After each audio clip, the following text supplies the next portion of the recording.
আমার এক্সের সাথে ব্রেকআপের পর সে কোনোভাবে মেনে নিতে পারছে না। সে বিভিন্ন রূপে আমার জীবনে আবার এন্ট্রি নেওয়ার চেষ্টা করছে। প্রথমে আসলো চোর হয়ে আমার বাসায় এসে আমার বাবার লুঙ্গি, আমার ভাইয়ের প্যান্ট, আমার মায়ের শাড়ি এগুলো চুরি করে লুটপাট করে নিয়ে গেল। আমি সিসি ক্যামেরা থেকে দেখলাম সেই নিয়েছে, আমার এক্স নিয়েছে।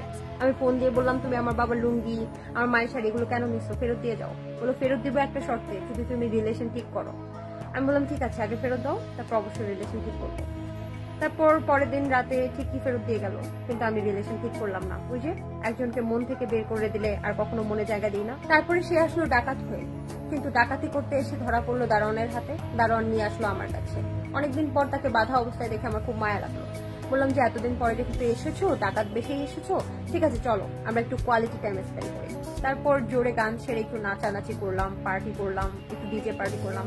তারপর বললাম ঠিক আছে এবার যাও। তখন ও যাওয়ার সময় বললো, যেহেতু তোমার সাথে এত সুন্দর কোয়ালিটি টাইম স্পেন্ড করলাম, আমরা নাচ গান করলাম, এত আনন্দ করলাম, তার মানে তোমার সাথে মনে হয় আমার রিলেশনটা ঠিক হয়ে গেছে। আমি বললাম হ্যাঁ হ্যাঁ ঠিক হয়ে গেছে, বাসায় যাও। বাসায় যাওয়ার পরে সে যখন আমাকে ফোন দিল, দেখলো যে আমি ব্লক করে রাখছি। তখন বুঝলো যে একবার যাকে মন থেকে বের করে দিই তাকে আর মনে কখনোই জায়গা করে দিই না। তারপরে একদিন আমার এক্স ফোন দিয়ে হুট করে বলল, আমি তো ধর্ম পরিবর্তন করে ফেলছি, আমি এখন সংখ্যালঘু। তোমার কি আমার জন্য একটুও মায়া হয় না? বড় বড় গ্রুপরা যদি আমাকে মেরে ফেলে, আমার বাড়িঘর যদি পুড়িয়ে দেয়, আমাকে যদি খুন করে, তাহলে কি হবে? আমি বললাম না, তোমাকে নিয়ে আমার একটুও ভয় লাগে না। কারণ হচ্ছে বাংলাদেশ এমন একটা দেশ যেখানে হিন্দু, মুসলিম, বৌদ্ধ, খ্রিস্টান আমরা সবাই একসাথে কাঁধে কাঁধ মিলিয়ে থাকি। আমরা একজন একজনকে অনেক সম্মান করি, প্রত্যেক ধর্মকে সম্মান করি। এখানে আমার তোমাকে নিয়ে একটুও ভয় লাগছে না, তুমি যতই সংখ্যালঘু হয়ে থাকো না কেন। তখন সে বললো ঠিক আছে। তারপর দেখলাম যে আমার এক্স ফেসবুক লাইভে আসতেছে, লাইভে এসে বলতেছে বাঁচাও বাঁচাও, আমার বাসায় আগুন ধরিয়ে দিয়েছে, আমাকে মেরে ফেলতেছে, বাঁচাও বাঁচাও প্লিজ, আমার লাইফে ফিরে আসো প্লিজ, আমাকে বাঁচাও। তখন আমি একটুও বিশ্বাস করি নাই। ফোন দিয়ে বললাম তোমার সব নাটক ছাড়ো, বিকজ তুমি এর আগেও অনেক নাটক করছো, আমার জীবনটা নাটকে তেজপাতা করে ফেলছো। তোমাকে আগে বিশ্বাস করে অনেক ধোকা খাইছি, এখন কোনো মতে আর তোমাকে বিশ্বাস করতে পারছি না, সো নাটক বাদ দাও। পরে খোঁজ নিয়ে দেখলাম সত্যি সত্যি নাটক করতেছে। আমি জানতাম নাটক করে, এটা একটা নাটক বাজ। তারপর আমার এক্স যখন কোনোভাবেই আমাকে আর ফেরাতে পারছে না, তখন কি করলো, সুশীল হয়ে গেল। সে ফেসবুকে আমাকে নিয়ে বিভিন্ন স্ট্যাটাস দিতে থাকলো। আমি কেন বোরকা পরে চলি না, আমি কেন মাথায় ঘোমটা দিয়ে চলি না, আপু তোমার ওন্না কই, এমন নানান কমেন্টস করা শুরু করলো। ইভেন পাড়ার মাস্তান আমাকে ডিস্টার্ব করেছে, কষে একটা থাপ্পড় লাগিয়ে দিয়েছে, সেটা নিয়েও কথা বলছে। সে স্ট্যাটাস দিয়েছে, মেয়েদের এত স্বাধীনতা দরকার আছে, কি দরকার সন্ধ্যাবেলা বের হওয়া, এত স্বাধীনতা তো মেয়েদের দরকার নাই, এমন স্বাধীনতা কি মেয়েদের আমরা চেয়েছিলাম? তখন বুঝলাম আমার এক্স এখন সুশীল হয়ে গেছে।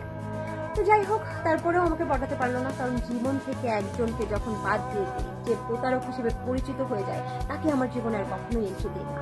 অ্যাট লাস্ট সে আমাকে ফেরানোর জন্য আরেকটা কি পদক্ষেপ নিয়েছে আজকে জানেন? সে একটা টি শার্ট কিনেছে, টি শার্টের উপরে লেখা আনসার মি, মানে কেন আমি তাকে ছেড়েছি সেই আনসার আমাকে দিতে হবে। সেই আনসার ওলা টি শার্ট পরে সে আমার বাসা আজকে ঘেরাও করেছে, এবং ঘেরাও করে সে চিৎকার চেঁচামেচি করছে। শুধু তাই নয়, সে একা কিন্তু আসেনি, তার এলাকার পোষা কুকুরগুলোকে নিয়েও এসছে, আমার বাসায় ঘেরাও করেছে এবং চিৎকার করে স্লোগান দিচ্ছে আমার দাবি মানতে হবে, সে নাকি এতদিন আমার অবৈধ বয়ফ্রেন্ড ছিল, এখন নাকি সে আমার বৈধ বয়ফ্রেন্ড হতে চায়। কি একটা অবস্থা বলেন তো। যাই হোক, আমাকে তেমন একটা পরিশ্রম করতে হয়নি। এলাকার ছোট ভাই বড় ভাইয়ের মধ্যে মাত্র 20% ছোট ভাই বড় ভাই আসছে, এসে এমন দৌড়ানি দিয়েছে, সে তো ভেগেছে, তার যে পোশাক কুকুরগুলো সেগুলোও ভেগেছে। এভাবে যে আর কতবার আমার লাইফে আমার এক্স ফেরার চেষ্টা করবে আল্লাহ জানে। তবে জীবন থেকে একবার যাকে বাদ দিয়েছি তাকে কখনোই জীবনে ফেরানোর কোনো উপায় নেই। Never ever. Be careful.